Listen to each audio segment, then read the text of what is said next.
يا أهلا بالفيلموية. فيلمنا النهاردة هو فيلم دراما وسيرة ذاتية تايلاندي، وهو مبني على قصة حقيقية. بيحكي الفيلم عن قصة رجل أعمال شاب وهو بيأسس إمبراطورية الوجبات الخفيفة واللي اسمها تاو كاي نوي الموجودة في تايلاند، وده بعد ما يقرر إن هو يكبر مصنعه علشان يقدر يساعد أهله في تسديد ديونهم. لكن إيه المشاكل اللي واجهته وإزاي قدر يحقق هدفه؟ وده بالظبط اللي هنعرفه في فيلم النهاردة، والفيلم اسمه ذا بليونير. لكن قبل ما نبدأ، لو أنت جديد معانا ما تنساش تشترك في القناة وتفعل التنبيهات، وده علشان توصلك فيديوهاتنا اللي جاية. بيبدأ فيلمنا بتوب، شاب عنده 19 سنة واللي بيطلب قرض من البنك بقيمة 10 مليون بات، واللي بيعادل حوالي 300 ألف دولار، وده علشان يعمل شركته الخاصة. وبيسأله ساعتها مدير البنك عن السبب اللي ممكن يخليه يسلفه مبلغ كبير زي ده. فبيبدأ توب يحكي قصته من البداية، وهي انه في الثانوية كان بيحب الألعاب جدا وكان بيكسب منها فلوس، ولانه شاطر جدا في الألعاب بيبدأ يبيع خدمات الألعاب الإضافية،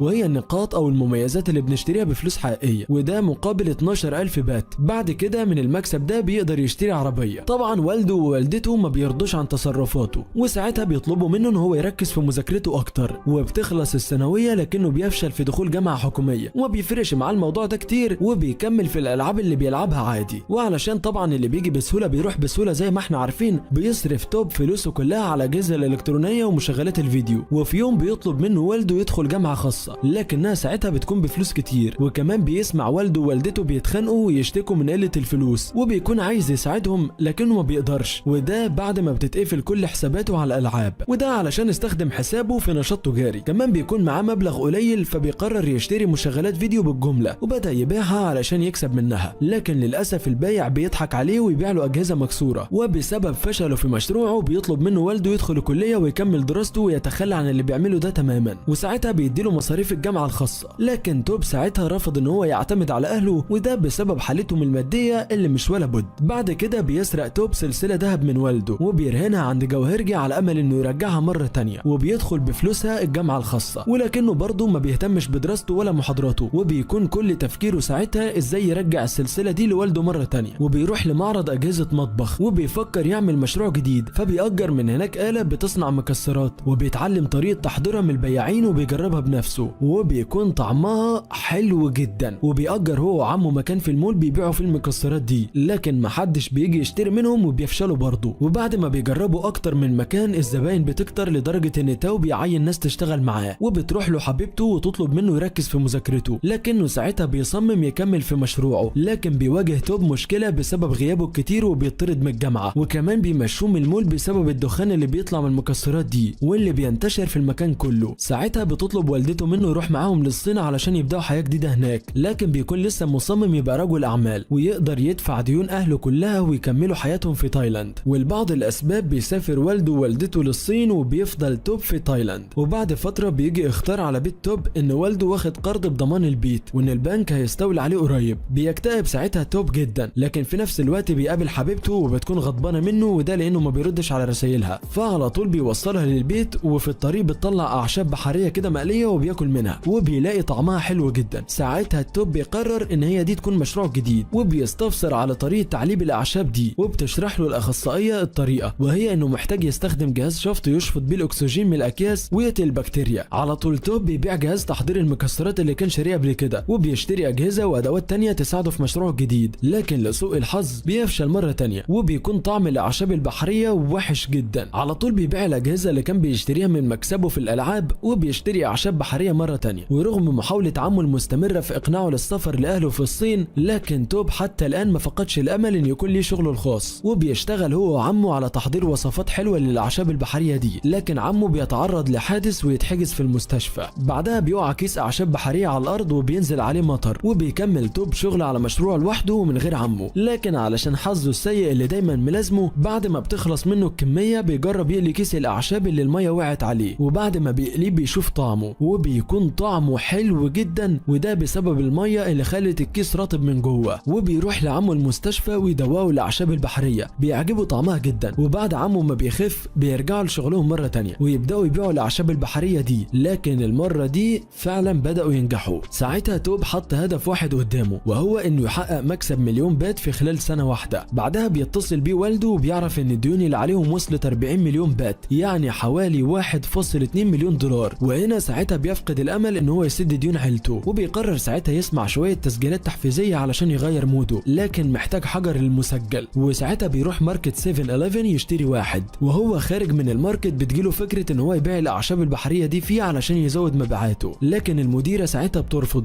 وده لان تصميم الكيس بدائي جدا وكمان سعره غالي. ساعتها بيفقد توب الامل مره تانية. بتحاول حبيبته انها تساعده، فبتعرض عليه مساعده اهلها في تسديد ديون عيلته، لكنه تماما بيتجاهل الكلام ده وبيرفض مساعدتها. وفي اليوم التاني توب بيطلب مساعده من مصمم ان هو يعمل له غلاف للمنتج بتاعه. بيقترح عليه المصمم اسم للمنتج واللي بيكون تاو كاي نوي، ومعناه رجل الاعمال الصغير. وبعد ما بيعيد تغليف المنتج بالتصميم الجديد بيرجع مره تانية لمكتب 7-11، وده علشان يقابل المديره ويعرضوا عليها، لكن المديره بتكون مشغوله وبينتظرها فتره طويله جدا. وبعد ما بييأس انه يقابلها بيسيب الاعشاب البحريه للامن. بعدها بيتصل بوالدته ويقول لها انه هيسافر لهم الصين. بنرجع تاني للموظفين في مكتب 7-11 اللي بياكلوا الاعشاب البحريه وبتعجبهم جدا، وبيطلبوا المكتب علشان يحضر اجتماع بخصوص منتجه الجديد. وفي الاجتماع بتقول له المديره انها معجبه بمنتجه جدا، وبتطلب ساعتها منه طلبيه فيها 72,000 عبوه هتوزعهم على فروعهم كلها، وان في حمله تفتيش هتتم على مصنعه للتاكد من النظافه. ساعتها توب بيوافق على طلبهم بسرعه، وبيروح للبنك وبيقدم على قرض ب10 مليون بات، وده علشان يأسس مصنعه الخاص. وبيهنيه مدير البنك على مجهوده، لكنه بيرفض طلبه، وده لانه لسه صغير وعيلته عليها ديون كتير. توب ساعتها ييأس. لا،